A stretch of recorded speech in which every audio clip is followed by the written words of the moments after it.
Hey everyone welcome back to my YouTube channel. ನಾನು ನಿಮ್ಮ ಪ್ರೀತಿಯ ತೇಜಸ್ವಿನಿ ನಾಗೇಶ್. ಸೊ ಇವತ್ತಿನ ವಿಡಿಯೋದಲ್ಲಿ ನಾನು ವಿಯೆಟ್ನಾಂ ಟ್ರಿಪ್ಪಿಗೆ ನಾನು ಹೋಗಿದ್ನಲ್ಲ ಅದ್ರ ಬಗ್ಗೆ ಸ್ವಲ್ಪ ಮಾತಾಡೋಣ ಅಂತ. ಸೊ ಯಾರೆಲ್ಲ ನೆಕ್ಸ್ಟ್ ವಿಯೆಟ್ನಾಂ ಅಥವಾ ಬೇರೆ ಟ್ರಿಪ್ಗೆ ಅಂದರೆ ಇಂಟರ್ನ್ಯಾಷನಲ್ ಟ್ರಿಪ್ಸ್ ಹೋಗ್ಬೇಕು ಅಂದ್ಕೊಂಡಿದ್ದೀರಾ, ಸೊ ಅವ್ರಿಗೋಸ್ಕರ ಇದೊಂದು ಸ್ಮಾಲ್ ವಿಡಿಯೋ, ಅಂದರೆ ನಿಮ್ಗೆ ಏನಾದರೂ ಹೆಲ್ಪ್ ಆಗ್ಬೋದು ಈ ವಿಡಿಯೋದಿಂದ ಅಂದ್ಬಿಟ್ಟು ಸೊ ಮಾಡ್ತಾ ಇದ್ದೀನಿ ಈ ವಿಡಿಯೋನ. ಸೊ ನಿಮಗೆಲ್ಲ ಹೇಳಬೇಕು ಅಂದ್ಬಿಟ್ಟು ನಾನು ಒಂದಿಷ್ಟು ಪಾಯಿಂಟ್ಸ್ ಬರ್ಕೊಂಡಿದ್ದೀನಿ, ಅದು ನೋಡ್ತಾ ಇರ್ಬೋದು. ಸೊ ಆಲ್ಮೋಸ್ಟ್ ಇದ್ರಲ್ಲಿ ಕವರ್ ಮಾಡ್ಬೇಕು ಅಂದ್ಕೊಂಡಿದ್ದೀನಿ. ಸೊ ಫಸ್ಟ್ ಥಿಂಗ್ ಏನಪ್ಪ ಅಂದರೆ, ನಾವು ಒಂದು ಡೆಸ್ಟಿನೇಷನ್ ತಲೆಯಲ್ಲಿ ಇಟ್ಕೊಂಡಿರ್ತೀವಿ ಅದಕ್ಕೆ ಹೋಗ್ಬೇಕಂತ. ಸೊ ಫಾರ್ ಎಕ್ಸಾಂಪಲ್ ನಾವೇ ಒಂದು ವಿಯೆಟ್ನಾಮ್ ಅನ್ನೋ ಡೆಸ್ಟಿನೇಷನ್ ಇಟ್ಕೊಂಡಿದ್ವಿ. ಸೊ ವಿಯೆಟ್ನಾಮ್ ಯಾವ ಟೈಮಲ್ಲಿ ಹೋದರೆ ಚೆನ್ನಾಗಿರುತ್ತೆ ಅಂತ ನಮ್ಗೆ ಗೊತ್ತಿರಲ್ಲ ಅಲ್ವಾ.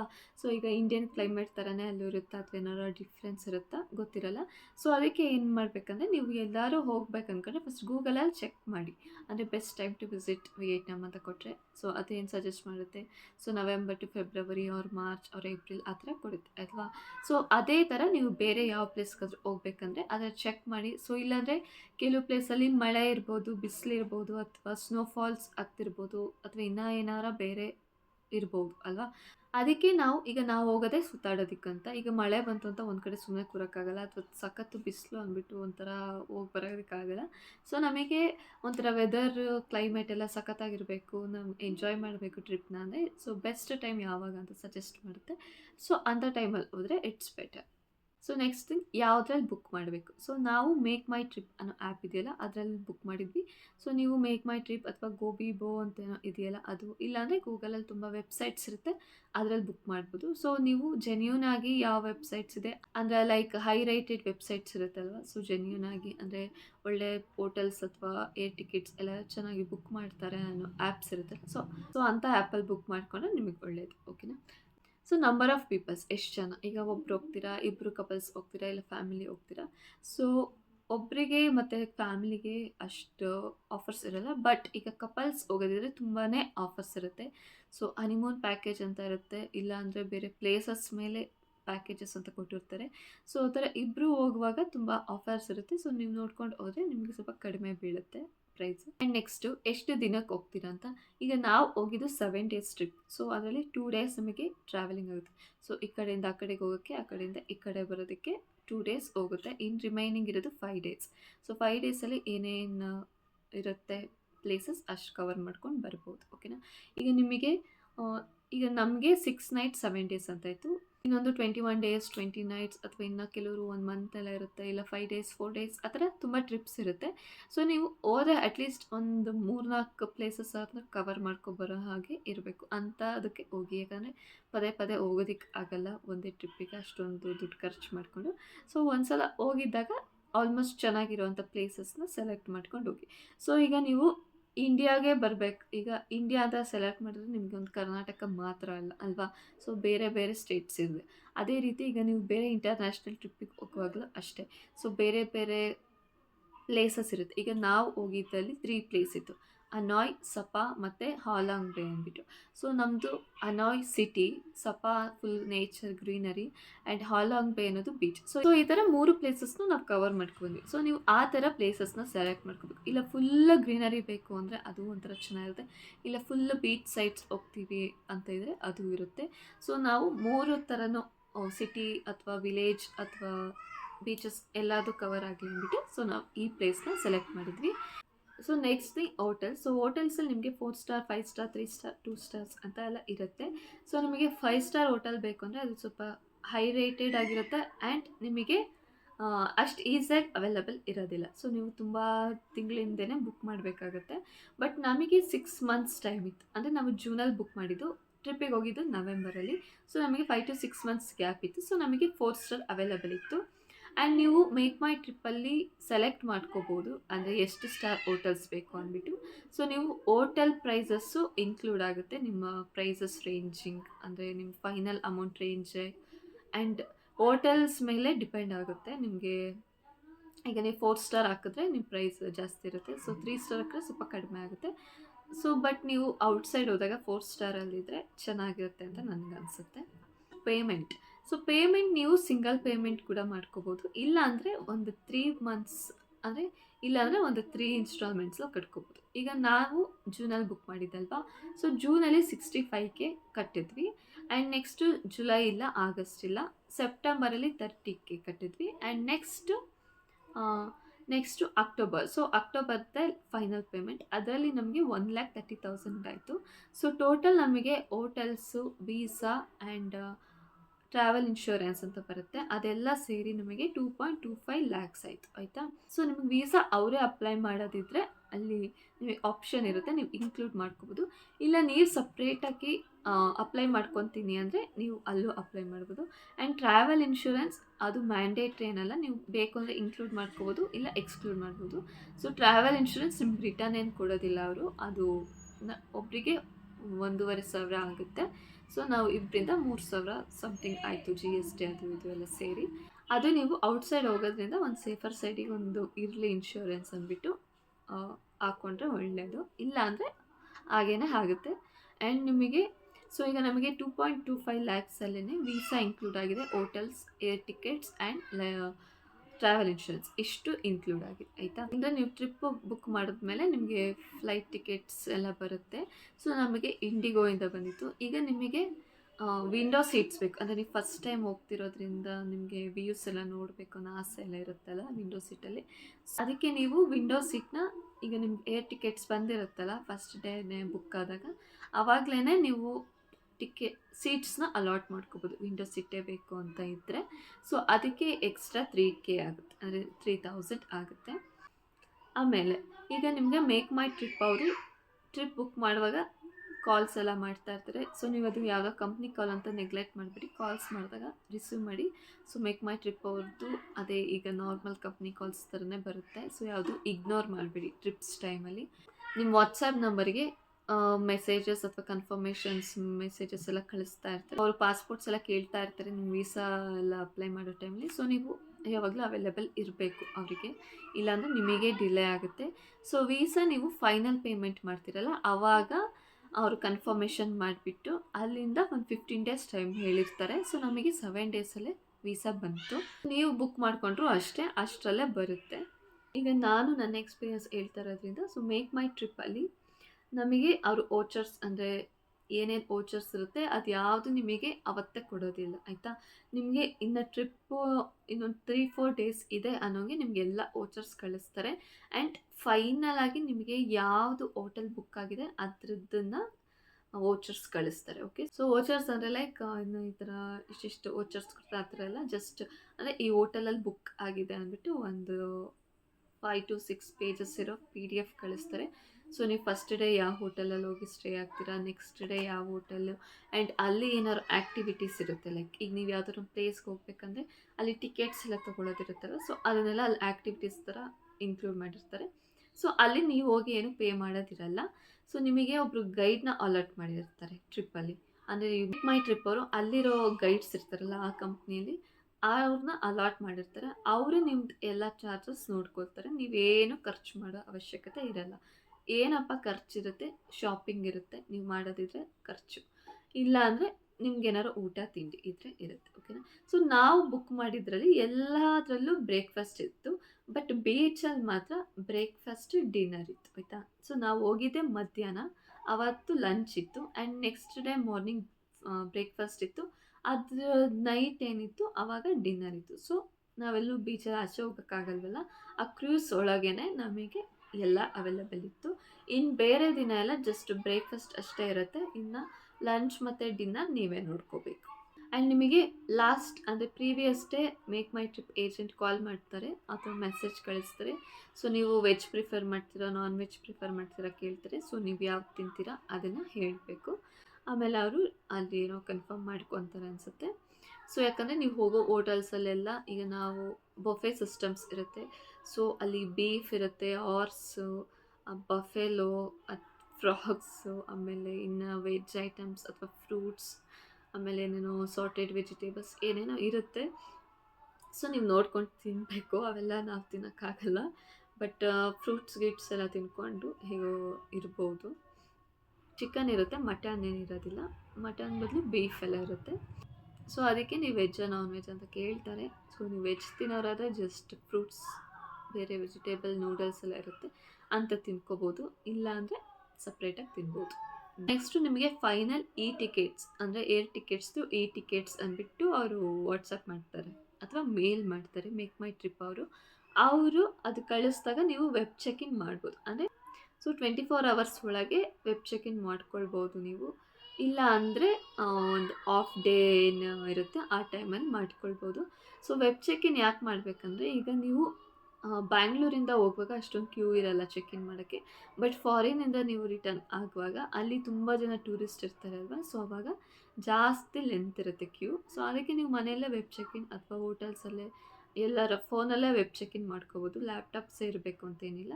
ಸೊ ಅದರಲ್ಲೇ ಮಾಡಿದಾಗ ನಿಮಗೆ ಅವರಲ್ಲಿ ಬೋರ್ಡಿಂಗ್ ಪಾಸ್ ಕೊಟ್ಬಿಟ್ಟು ಬ್ಯಾಗೇಜ್ ಚೆಕ್ ಇನ್ ಮಾಡಿ ಕಳಿಸ್ತಾರೆ, ಆಯಿತಾ. ಸೊ ನೆಕ್ಸ್ಟ್ ಬಂದುಬಿಟ್ಟು baggage check in. So baggage check in ಮಾಡೋಕ್ಕೂ ಮುಂಚೆ ನಿಮಗೆ ಎಲ್ಲ ಪಾಸ್ಪೋರ್ಟ್ಸ್ ಎಲ್ಲ ಕೇಳ್ತಾರೆ. ಸೊ ಪಾಸ್ಪೋರ್ಟ್ಸ್ ಎಲ್ಲ ಹುಷಾರಾಗಿ ಇಟ್ಕೊಳ್ಳಿ. ಸೊ ನಿಮಗೆ ಹೋಟೆಲ್ಸಿಗೆ ಹೋಗ್ದಾಗಲೂ ಪಾಸ್ಪೋರ್ಟ್ಸ್ ಕೇಳ್ತಾರೆ. ಸೊ ಅದು ನಿಮ್ಮ ಹ್ಯಾಂಡ್ ಬ್ಯಾಗಲ್ಲೇ ಇರಬೇಕು. ಆ್ಯಂಡ್ ನಿಮ್ಮದು ವೀಸಾನೂ ಅಷ್ಟೇ ಒಂದು ಹಾರ್ಡ್ ಕಾಪಿ ಮಾಡಿಸಿಟ್ಕೊಂಡಿರಿ. ಆಮೇಲೆ ಅವ್ರು ವೋಚರ್ಸ್ ಏನೇನು ಕೊಟ್ಟಿರ್ತಾರೆ ಅವೆಲ್ಲ ಒಂದು ಹಾರ್ಡ್ ಕಾಪಿ ಮಾಡಿ ಇಟ್ಕೊಳ್ಳಿ. ಯಾಕಂದರೆ ನಿಮ್ಮ phone in case switch off ಆಯಿತು ಅಂದರೆ ನಿಮ್ಗೆ ವೀಸಾ ಎಲ್ಲ ತೋರಿಸೋದಕ್ಕೆ ಆಗಲ್ಲ ಅನ್ನೋ ಟೈಮಲ್ಲಿ ಸೊ ನಿಮಗೆ ಹಾರ್ಡ್ ಕಾಪಿ ಬೇಕಾಗುತ್ತೆ ಅಲ್ವಾ. ಆ್ಯಂಡ್ ಸೊ ಮ್ಯಾಂಡೇಟ್ರಿಯಾಗಿ ನಿಮ್ಮ ವೀಸಾ, ವೋಚರ್ಸ್ ಮತ್ತು ಪಾಸ್ಪೋರ್ಟ್ನ ನಿಮ್ಮ ಹ್ಯಾಂಡ್ ಬ್ಯಾಗಲ್ಲಿ ಇಟ್ಕೊಳ್ಳೇಬೇಕು. ಯಾಕಂದರೆ ಅದು ತುಂಬ ಸಲ ತೋರಿಸ್ಬೇಕಾಗುತ್ತೆ ವೀಸಾ, ಪಾಸ್ಪೋರ್ಟ್ಸ್ ಎಲ್ಲ ಚೆಕ್ ಇನ್ ಮಾಡುವಾಗ. ಅದಕ್ಕೆ ಟ್ರಾಲಿ ನಿಮಗೆ 30 kgs ತನಕ ವೆಯ್ಟ್ ಕೊಡ್ತಾರೆ. ಆ್ಯಂಡ್ ಮಾಮೂಲಿ ಹ್ಯಾಂಡ್ ಬ್ಯಾಗ್ಸ್ ನೀವೇನು ಇಟ್ಕೊತೀರ ಅದು 7 kg ಕೊಟ್ಟಿರ್ತಾರೆ. ಸೊ ಪರ್ ಪರ್ಸನ್ ನಿಮಗೆ 37 kgs ಬೀಳುತ್ತೆ, ಆಯಿತಾ. ಸೊ ಟ್ರಾಲಿ ಅದು ನಾವು ಚೆಕ್ ಇನ್ ಆದಮೇಲೆ ಹೋಗ್ಬಿಡತ್ತೆ. ನೆಕ್ಸ್ಟ್ ಅದನ್ನು ನಿಮಗೆ ಫೈನಲ್ ಡೆಸ್ಟಿನೇಷನಲ್ಲೇ ಸಿಗೋದು. ಬಟ್ ನಿಮ್ಮ ಹ್ಯಾಂಡ್ ಬ್ಯಾಗ್ ಏನಿದೆ ಅದು ನಿಮ್ಮ ಕೈಲೇ ಇರುತ್ತೆ, ನೀವು ಫ್ಲೈಟಲ್ಲೆಲ್ಲ ಇಟ್ಕೋಬೋದು.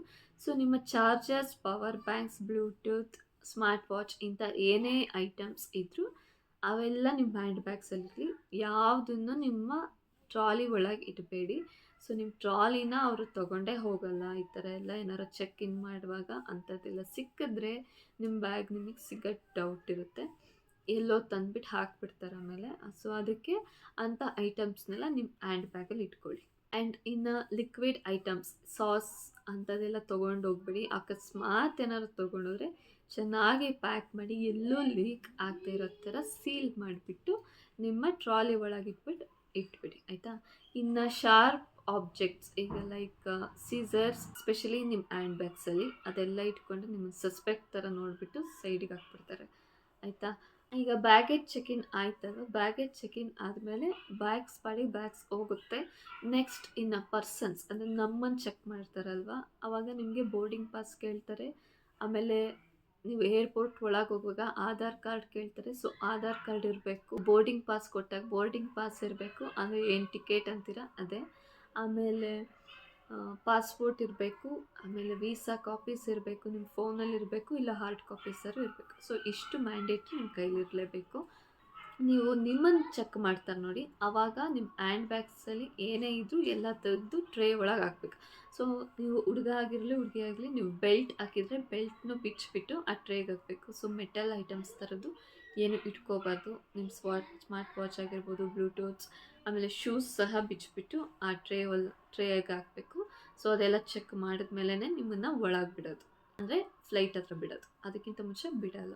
ಸೊ ನೆಕ್ಸ್ಟು ಕರೆನ್ಸಿ ಎಕ್ಸ್ಚೇಂಜ್ ಹೇಗೆ ಮಾಡೋದು. ಸೊ ಕರೆನ್ಸಿನ ಬ್ಯಾಂಗ್ಳೂರಲ್ಲಿ ಎಲ್ಲೂ ಎಕ್ಸ್ಚೇಂಜ್ ಮಾಡಲಿಲ್ಲ, ಬಿಕಾಸ್ ನಮ್ಮದು ಟರ್ಮಿನಲ್ 1ನಲ್ಲಿ ಇದ್ದಿದ್ದು ಫ್ಲೈಟ್, ಅಂದರೆ ಕಲ್ಕತ್ತಾಗಿದ್ದಿದ್ದು. ಸೊ ಅದು ಡೊಮೆಸ್ಟಿಕ್ ಫ್ಲೈಟ್ ಅಲ್ವಾ, ಅಂದರೆ ಲೈಕ್ ಇಂಡಿಯಾದಲ್ಲೇ ಇರೋದಲ್ವ, ಹಾಗಾಗಿ ಅಲ್ಲಿ ಕರೆನ್ಸಿ ಎಕ್ಸ್ಚೇಂಜ್ ಇಲ್ಲ. ಬಟ್ ನೀವು ಬ್ಯಾಂಗ್ಳೂರಲ್ಲಿ ಟರ್ಮಿನಲ್ 2 ಏರ್ಪೋರ್ಟ್ಗೆ ಹೋದರೆ ಅಲ್ಲಿ ನಿಮಗೆ ಕರೆನ್ಸಿ ಎಕ್ಸ್ಚೇಂಜ್ ಇರುತ್ತೆ, ಯಾಕಂದರೆ ಅದು ಇಂಟರ್ನ್ಯಾಷನಲ್ ಏರ್ಪೋರ್ಟ್ ಅಲ್ವಾ, ಸೊ ಅಲ್ಲಿ. ಬಟ್ ಡೊಮೆಸ್ಟಿಕ್ಕಲ್ಲಿದ್ದಾಗ ಟರ್ಮಿನಲ್ 1ಅಲ್ಲಿ ಮಾಡಲ್ಲ. ಅವ್ರು ಹೇಳಿದ್ರು ಕಲ್ಕತ್ತಾದಲ್ಲಿ ಮಾಡ್ತಾರೆ ಅಂತ, ಅಂದರೆ ಲೈಕ್ ನಿಮ್ಗೆ ನೆಕ್ಸ್ಟ್ ಕನೆಕ್ಟಿವಿಟಿ ಫ್ಲೈಟ್ ಎಲ್ಲಿರುತ್ತೆ ಆ ಏರ್ಪೋರ್ಟಲ್ಲಿ ಮಾಡಿಕೊಡ್ತಾರೆ ಅಂತ. ಇನ್ ಕೇಸ್ ನೀವು ಅಲ್ಲಿ ಮಾಡಿಸ್ಲಿಲ್ಲ ಅಂದರೆ ನಿಮಗೆ ವಿಯೆಟ್ನಾಮಲ್ಲಿ ಕೂಡ ಕರೆನ್ಸಿ ಎಕ್ಸ್ಚೇಂಜ್ ಆಗುತ್ತೆ. ಸೊ ಅಲ್ಲೇ ನಿಮಗೆ ATMs ಎಲ್ಲ ಇರುತ್ತೆ. ಸೊ ನಿಮ್ಮ ಕ್ರೆಡಿಟ್ ಕಾರ್ಡ್ಸ್ ಎಲ್ಲ ಹಾಕಿದ್ರೆ ಅಲ್ಲಿ ದುಡ್ಡು ಬರುತ್ತೆ. ಬಟ್ ನೀವು ಅದಕ್ಕೂ ಮುಂಚೆ ಅಕಸ್ಮಾತ್ ನಿಮ್ಮದು ಏನಾದ್ರು ಇಂಟರ್ನ್ಯಾಷನಲ್ನ ಆಫ್ ಮಾಡಿದರೆ ನಿಮ್ಮ ಫೋನಲ್ಲಿ ಒಂದ್ಸಲ ಕಾರ್ಡ್ಸಲ್ಲಿ ಇಂಟರ್ನ್ಯಾಷನಲ್ಗೆ ಆನ್ ಮಾಡಿ, ಇಲ್ಲಾಂದರೆ ನಿಮಗೆ ಅಮೌಂಟ್ ಬರೋದಿಲ್ಲ. ಸೊ ಒಂದೊಂದು ಕಡೆ ವಿಯೆಟ್ನಾಮಲ್ಲಿ ಇಂಡಿಯನ್ ಕರೆನ್ಸಿ ಎಕ್ಸ್ಚೇಂಜ್ ಮಾಡ್ತಿರ್ಲಿಲ್ಲ, ಬರೀ ಡಾಲರ್ಸ್ ಅಷ್ಟೇ ಮಾಡ್ತಾಯಿದ್ರು. ಸೊ ಅಂಥ ಕಡೆ ನಿಮಗೆ ಪ್ರಾಬ್ಲಮ್ ಆಗಿಬಿಡುತ್ತೆ ಅಕಸ್ಮಾತ್ ದುಡ್ಡಿಲ್ಲ ಅಂದರೆ. ಆ್ಯಂಡ್ ಕಾರ್ಡ್ಸ್ ಕೆಲವು ಕಡೆ ಅಕ್ಸೆಪ್ಟ್ ಮಾಡ್ತಾರೆ, ಒಂದೊಂದು ಕಡೆ ಮಾಡ್ತಿರ್ಲಿಲ್ಲ. ಸೊ ನಿಮಗೆ ಕ್ಯಾಶ್ ಅನ್ನೋದು VNDಯಲ್ಲಿ ಅಂದರೆ ವಿಯೆಟ್ನಾಮೀಸ್ ಡಾಂಗಲ್ಲಿ ನಿಮ್ಗೆ ಇರಲೇಬೇಕು ಎಟ್ ಎನಿ ಕಾಸ್ಟ್. ಸೊ ಅದು ನಿಮ್ಮ ಸೇಫರ್ ಸೈಡಿಗೆ ಅಷ್ಟೇ. ಸೊ ಇಲ್ಲಾಂದರೆ ಪ್ರಾಬ್ಲಮ್ ಆಗುತ್ತೆ. ಇಲ್ಲಾಂದರೆ ನೀವು ಕಾರ್ಡ್ಸ್ ಇದ್ದರೆ ಕಾರ್ಡ್ಸ್ ಸ್ವೈಪ್ ಮಾಡ್ತಾರಂದರೆ ಕಾರ್ಡ್ಸ್ನ ತೊಗೋಬೋದು. ಸೊ ನಾವು ಕಲ್ಕತ್ತಾದಲ್ಲಿ ಒಂದು 20,000 ಇಂಡಿಯನ್ ರುಪೀಸ್ ಮಾಡಿಸಿದ್ವಿ. ಸೊ ಅಲ್ಲಿ ಟ್ಯಾಕ್ಸ್ ಅದು ಇದು ಅಂತೆಲ್ಲ ಕಟ್ಟಾಗಿ VNDಯಲ್ಲಿ ಅದೆಷ್ಟೋ ಲಕ್ಷ ಕೊಟ್ಟರು. ಸೊ ನಮ್ಮದು 1 ರೂಪಿ ಅಲ್ಲಿ 300 VND ಲೆಕ್ಕ. ಸೊ ನಿಮ್ಗೆ ಅಲ್ಲೆಲ್ಲ ಲಕ್ಷದಲ್ಲೇ ಹೇಳ್ತಾ ಇರ್ತಾರೆ. ನಾವಿಲ್ಲಿ 100 ರೂಪಾಯಿ 10 ರೂಪಾಯಿ ಅಂದರೆ ಅದು ಲಕ್ಷ 1000 ಹಂಗೆ ಹೇಳ್ತಾರೆ. ಸೊ ಅದು ಕನ್ಫ್ಯೂಸ್ ಆಗಿಬಿಡಿ. ಆಮೇಲೆ ಜಾಸ್ತಿ ದುಡ್ಡು ಕೊಟ್ಟಿದ್ದಾರೆ ಅಂತಲೂ ಅಂದ್ಕೋಬೇಡಿ. ಇನ್ನು ಟ್ಯಾಕ್ಸ್ ಎಲ್ಲ ಕಟ್ ಮಾಡಿ ನಮಗೆ ಇನ್ನೂ ಕಡಿಮೆನೇ ಕೊಟ್ಟಿರ್ತಾರೆ. ನಮಗೆ ಒಂದು 20,000 ಕೊಟ್ಟಿದ್ದೀವಿ ಅಂದರೆ ಸೊ ಅದೆಷ್ಟೋ ಟ್ಯಾಕ್ಸ್ ಕಟ್ಟಾಯಿತು. ಸೊ ಅಲ್ಲಿ ಕರೆನ್ಸಿ ಎಕ್ಸ್ಚೇಂಜ್ ಮಾಡ್ಕೋಬೋದು ಕಲ್ಕತ್ತಾದಲ್ಲಿ. ಇಲ್ಲ ಅಂದರೆ ನೀವು ವಿಯೆಟ್ನಾಮಲ್ಲಿ ATMs ಇರುತ್ತೆ, ಅಲ್ಲಿ ಮಾಡ್ಕೋಬೋದು. ಲಾಸ್ಟ್ ಥಿಂಗ್ ಏನಪ್ಪ ಅಂದರೆ ರೀಚಾರ್ಜ್. So recharge mandatory. ನೀವು ಒಬ್ಬರಾದರೂ ಅಥವಾ ಇಬ್ಬರು ಹೋಗ್ತಾ ಇದ್ದರೆ ಒಬ್ಬರಾದರೂ ಒಂದು ಇಂಟರ್ನ್ಯಾಷನಲ್ ರೋಮಿಂಗ್ ಪ್ಯಾಕೇಜ್ ಹಾಕ್ಸ್ಕೊಳ್ಳೇಬೇಕು. ಯಾಕಂದರೆ ಈಗ ನೀವು ಈಗ ಈ ಥರ ನಾವು ಹೋದಾಗೆ ಮೇಕ್ ಮೈ ಟ್ರಿಪ್ ಅವ್ರ ಕಡೆಯಿಂದ ಅಥವಾ ಬೇರೆ ಕಡೆಯಿಂದ ಹೋದರೆ ಸೊ ನಿಮಗಲ್ಲಿ ಗೈಡ್ಸ್ನ ಅಲಾಟ್ ಮಾಡಿರ್ತಾರಲ್ಲ. ಸೊ ಅವ್ರು ನಿಮಗೆ ಕಾಂಟ್ಯಾಕ್ಟ್ ಮಾಡಬೇಕು ಅಂದರೆ ನೀವು ಅವ್ರಿಗೆ ರಿಪ್ಲೈ ಮಾಡಬೇಕು. ಸೊ ಅವ್ರು ಮೆಸೇಜಸ್ ಮಾಡ್ತಾ ಇರ್ತಾರೆ. ಸೊ ಅವ್ರಿಗೆ ನೀವು ರಿಪ್ಲೈ ಮಾಡಬೇಕಂದ್ರೆ ಸೊ ನಿಮ್ಗೆ ರೀಚಾರ್ಜ್ ಬೇಕು. ಯಾಕಂದರೆ ನಾವು ಇಲ್ಲಿರೋ ಡೇಟಾ ಪ್ಯಾಕ್ ಅಲ್ಲಿ ವರ್ಕ್ ಆಗೋಲ್ಲ. ಸೊ ರೋಮಿಂಗ್ ಸ್ಟಾರ್ಟ್ ಆದಾಗ ರೋಮಿಂಗ್ ಪ್ಯಾಕೇಜಸ್ ಬೇಕಾಗುತ್ತೆ. ಸೊ ರೋಮಿಂಗ್ ಪ್ಯಾಕೇಜ್ ಒಂದೊಂದು ಸಿಮ್ಗೂ ಒಂದೊಂದು ಇರುತ್ತೆ. ಆಮೇಲೆ ಎಷ್ಟು ದಿನದ್ದು ಅಂತ ಲೆಕ್ಕ ಬರುತ್ತೆ. ಸೊ ನಾನು 1,000 ಮಾಡಿಸಿದ್ದೆ. ಸೊ ಅದು ಜಸ್ಟ್ ಫಾರ್ 7 ಡೇಸ್ಗಿತ್ತು. 1 GB ಗೆ 1,000 ಸಮಥಿಂಗ್ ಇತ್ತು ಜಿಯೋಗೆ. ಅದು 1 ವಾರಕ್ಕಷ್ಟೇ. ಸೊ ಅದು 2 ಡೇಸಲ್ಲೇ ಖಾಲಿ ಆಗಿಬಿಡ್ತು ನಂದು. ಸೊ ನಾಗೇಶ್ 1 ಮಂತಿಂದ ಹಾಕ್ಸಿದ್ರು. ಸೊ ಅವ್ರದ್ದು 2,500 ಸಮಥಿಂಗ್ ಇತ್ತು. ಸೊ ಆ ಥರ ಒಬ್ರದಾರ ಸ್ವಲ್ಪ ಜಾಸ್ತಿ ಇರಲಿ. ನೀವು ಇನ್ನು ಹೋಟೆಲ್ಸ್ಗೆಲ್ಲ ಹೋದರೆ ಹೋಟೆಲ್ಸಲ್ಲೇ ವೈಫೈ ಇರುತ್ತೆ. ಸೊ ನಿಮ್ಮ ಡೇಟಾ ಏನು ವರ್ಕ್ ಆಗೋದು ಬೇಡ, ಹೋಟೆಲ್ಸ್ ವರ್ಕ್ ಆದರೆ ಸಾಕು. ಬಟ್ ಬೇರೆ ಕಡೆ ಏನಾದರೂ ವರ್ಕ್ ಮಾಡಬೇಕು ಅಥವಾ ಏನಾರ ಈಗ ಅಕಸ್ಮಾತ್ ನೀವು ಮಿಸ್ ಆದರೆ ಅಂದ್ಕೊಳ್ಳಿ, ಮ್ಯಾಪ್ ಬೇಕು ಅಂದರೆ ಅದಕ್ಕೆಲ್ಲ ಬೇಕಾಗುತ್ತೆ. ಸೊ ಅದಕ್ಕೆ ಒಂದು ಡೇಟಾ ಪ್ಯಾಕ್ ಇರಲೇಬೇಕು. ಆ್ಯಂಡ್ ನೀವು ಅಲ್ಲಿ ಹೋದ್ಮೇಲೆ ಅಲ್ಲಿನ ಸಿಮ್ ಕಾರ್ಡ್ನ ಬೈ ಮಾಡ್ಬೋದು. ಅದರಲ್ಲಿ ನೀವು ಡೇಟಾ ಅಥವಾ ಕಾಲ್ ಮಾಡೋದಕ್ಕೆ ಯೂಸ್ ಮಾಡ್ಕೋಬೋದು. ಆ್ಯಂಡ್ ಗೈಡ್ ನಿಮಗೆ ನೀವು ಏರ್ಪೋರ್ಟಲ್ಲಿ ಲ್ಯಾಂಡ್ ಆಗ್ತೀರ ನೋಡಿ, ಅಲ್ಲಿ ತನಕ ನೆಟ್ವರ್ಕ್ ಇರಲ್ಲ. ಸೊ ಅವ್ರು ಅದಕ್ಕಿಂತ ಮುಂಚೆನೇ ನಮಗೆ ಮೆಸೇಜ್ ಹಾಕಿದ್ರು. ಸೊ ನಾವು ಲ್ಯಾಂಡ್ ಆದಮೇಲೆ ಮೆಸೇಜ್ ಅಂದರೆ ನೆಟ್ವರ್ಕ್ ಬಂದಮೇಲೆ ಮೆಸೇಜಸ್ ನೋಡಿದ್ವಿ. ಸೊ ಅವರು ನಮಗಿಂತ ಮುಂಚೆನೇ ಬಂದು ಏರ್ಪೋರ್ಟಲ್ಲಿ ವೆಯ್ಟ್ ಮಾಡ್ತಾರೆ. ಸೊ ಎಲ್ಲರೂ ಒಂದು ಬೋರ್ಡ್ ಥರ ಮಾಡ್ಕೊಂಡಿರ್ತಾರೆ. ಸೊ ಇವ್ರದ್ದು ನಾಗೇಶ್ ಅನ್ನೋ ನೇಮ್ ಇತ್ತಲ್ಲ, ಸೊ ನಾಗೇಶ್ ಅಂತ ಬರ್ಕೊಂಡು ಹಿಂಗೆ ಇಟ್ಕೊಂಡಿರ್ತಾರೆ ಬೋರ್ಡ್ಸ್ನ. ಸೊ ನಿಮ್ಮ ನೇಮ್ ಎಲ್ಲಿದೆ ಅದನ್ನು ನೋಡಿಬಿಟ್ಟು ಅವರೇ ನಿಮ್ಮ ಗೈಡ್ ಅಂತ ಅರ್ಥ. ಆವಾಗ ಅಲ್ಲೇ ಅವ್ರ ಹತ್ರ ಹೋಗಿ ಆ್ಯಂಡ್ ಸೊ ಫ್ಲೈಟ್ ಎಲ್ಲ ಇಂಟರ್ನ್ಯಾಷನಲ್ ಅಂದರೆ ನಿಮ್ಮ ಫೈನಲ್ ಡೆಸ್ಟಿನೇಷನ್ಗೆ ಲ್ಯಾಂಡ್ ಆದಮೇಲೆ ಸೊ ನಿಮ್ಮ ಲಗೇಜಸ್ ತೊಗೋಬೇಕಲ್ವ. ಸೊ ನಿಮ್ಮ ಲಗೇಜಸ್ ನೀವು ಬ್ಯಾಂಗ್ಳೂರಲ್ಲಿ ಹಾಕಿರೋ ಲಗೇಜ್ ನಿಮ್ಮ ಫೈನಲ್ ಡೆಸ್ಟಿನೇಷನ್ಗೆ ತಲುಪಿರುತ್ತೆ. ಸೊ ಅಲ್ಲಿ ನೀವು ಕಲೆಕ್ಟ್ ಮಾಡ್ಕೋಬೋದು. ಸೊ ಇಲ್ಲಿಂದ ಹೋಗುವಾಗ ಆ ಥರ ಇರುತ್ತೆ. ಬಟ್ ಅಲ್ಲಿಂದ ಬರುವಾಗ ನಿಮ್ಗೆ ಏನಾದ್ರು ಕನೆಕ್ಟಿವಿಟಿ ಫ್ಲೈಟ್ ಇದೆ. ಸೊ ಈಗ ನಮಗೆ ಹನೋಯ್ ಟು ಕಲ್ಕತ್ತಾ ಇತ್ತು, ಕಲ್ಕತ್ತಾ ಟು ಬ್ಯಾಂಗ್ಳೂರ್ ಇತ್ತು. ಸೊ ನಾವು ಆ ಕಡೆಯಿಂದ ಬರುವಾಗ ಕಲ್ಕತ್ತಾದಲ್ಲಿ ಒಂದು ಸಲ ಲಗೇಜ್ ತೊಗೊಂಡೋಗಿ ಮತ್ತೆ ಅಲ್ಲಿ ಬ್ಯಾಗೇಜ್ ಚೆಕ್ ಇನ್ ಮಾಡಿಸ್ಬೇಕು. ಸೊ ಆ ಕಡೆಯಿಂದ ಬರುವಾಗ 2 ಸಲ ಬ್ಯಾಗ್ ಚೆಕ್ ಇನ್ ಮಾಡಿಸ್ತೀವಿ. ಬಟ್ ಈ ಕಡೆಯಿಂದ ಆಗುವಾಗ ಒಂದೇ ಟೈಮ್ ಲಗೇಜ್ ಚೆಕ್ ಇನ್ ಆಗೋದು. ಸೊ ಇಲ್ಲೋಗಿ ಅಲ್ಲೇ ಸಿಗುತ್ತೆ. ಸೊ ಅಲ್ಲಿ ಸಿಗೋದಕ್ಕಿಂತ ಮುಂಚೆ ಏರ್ಪೋರ್ಟ್ಗೆ ಹೋದಾಗ ಇಮಿಗ್ರೇಷನ್ ಅನ್ನೋ ಒಂದು ಪ್ರೋಸೆಸ್ ನಡೆಯುತ್ತೆ. ಸೊ ಅಲ್ಲಿ ಅಂದರೆ ನೀವು ಇನ್ನೊಂದು ಕಂಟ್ರಿಯಿಂದ ಮತ್ತೊಂದು ಕಂಟ್ರಿಗೆ ಬಂದಿರ್ತೀರಲ್ಲ ಅದಕ್ಕೆ. ಸೊ ಅವರು ಒಂದ್ಸಲ ಪಾಸ್ಪೋರ್ಟ್ ಮತ್ತು ವೀಸಾ ಎಲ್ಲ ಚೆಕ್ ಮಾಡಿ ವೆರಿಫೈ ಮಾಡಾದ್ಮೇಲೆ ನಿಮ್ಮ ಲಗೇಜಸ್ ಏನಿದೆ ಅದು ನಿಮಗೆ ಸಿಗುತ್ತೆ. ಇಲ್ಲ ಅಂದರೆ ನೀವೇನಾರು ಸಸ್ಪೆಕ್ಟ್ ಥರ ಅನಿಸಿ ಅಥವಾ ಏನಾರು ಇಶ್ಯೂಸ್ ಆದರೆ ಸೊ ಪ್ರಾಬ್ಲಮ್ಸ್ ಆಗುತ್ತೆ. ಸೊ ನಿಮ್ಮ ಬ್ಯಾಗ್ಸ್ ಏನೋ ಸದ್ಯಕ್ಕೆ ಸಿಗೋದಿಲ್ಲ. ಬಟ್ ನೀವು ಇಲ್ಲಿಂದ ಅಲ್ಲಿ ತನಕ ಹೋಗಿರ್ತೀರ ಅಂದರೆ ಆಲ್ಮೋಸ್ಟ್ ಏನು ಪ್ರಾಬ್ಲಮ್ ಇರೋದಿಲ್ಲ. ಬಟ್ ಆದರೂ ಹುಷಾರಾಗಿರಿ. ಸೊ ಇಮಿಗ್ರೇಷನ್ಗೆ ತುಂಬ ಜನ ಬಂದಿರ್ತಾರೆ, ಅಂದರೆ ತುಂಬ ಫ್ಲೈಟ್ಸ್ ಬಂದಿರುತ್ತಲ್ವ. ಸೊ ತುಂಬ ಕ್ಯೂ ಇರುತ್ತೆ. ನಮಗೆ 1.5 ಅವರ್ ಆಯಿತು. ನಮಗೆ 2:15 ಹೋದವರು ನಾವು 4 ಗಂಟೆಗೆ ಆಚೆ ಬಂದಿದ್ದು. ಸೊ ಇಮಿಗ್ರೇಷನ್ ಪ್ರೊಸೆಸ್ ಎಲ್ಲ ಆಗಿ ನಮ್ಮ ಬ್ಯಾಗೇಜ್ ಎಲ್ಲ ಕಲೆಕ್ಟ್ ಮಾಡಿಕೊಂಡು ಆ್ಯಂಡ್ ನಮ್ಮ ಗೈಡ್ ಹತ್ರಕ್ಕೆ ಹೋದ್ವಿ. ಸೊ ಅವರಿಗೆ ನಾವು ಯಾವ್ಯಾವ ಹೋಟೆಲ್ಸಲ್ಲಿ ಇರ್ತೀವಿ ಅಂದ್ಬಿಟ್ಟು ನಮ್ಮದು 7 ಡೇಸ್ದು ಏನು ಆ್ಯಕ್ಟಿವಿಟೀಸ್ ಇರುತ್ತೆ ಎಲ್ಲ ಗೊತ್ತಿರುತ್ತೆ.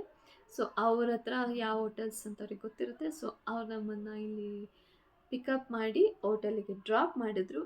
ಆ್ಯಂಡ್ ನೆಕ್ಸ್ಟ್ ಡೇ 7th ನವೆಂಬರಿಂದ ಏನೇನಾಯಿತು ಅಂದ್ಬಿಟ್ಟು ನೆಕ್ಸ್ಟ್ ವೀಡಿಯೋದಲ್ಲಿ ಹೇಳ್ತೀನಿ. ಸೊ ಯಾರೆಲ್ಲ ನೆಕ್ಸ್ಟ್ ಟ್ರಿಪ್ಪಿಗೆ ಹೋಗ್ಬೇಕು ಅಂದ್ಕೊಂಡಿದ್ದೀರಾ ಅವರಿಗೆ ಈ ವಿಡಿಯೋ ಏನೋ ಸ್ವಲ್ಪ ಆದರೂ ಒಂದು ಐಡಿಯಾ ಬಂದಿರುತ್ತೆ ಅಂತ ನಾನು ಅಂದ್ಕೊತೀನಿ. ಸೊ ಸ್ವಲ್ಪ ಆದರೂ ನಿಮ್ಗೆ ಹೆಲ್ಪ್ ಆಗುತ್ತೆ ಅಂತ ಅಂದ್ಕೊಂಡಿದ್ದೀನಿ.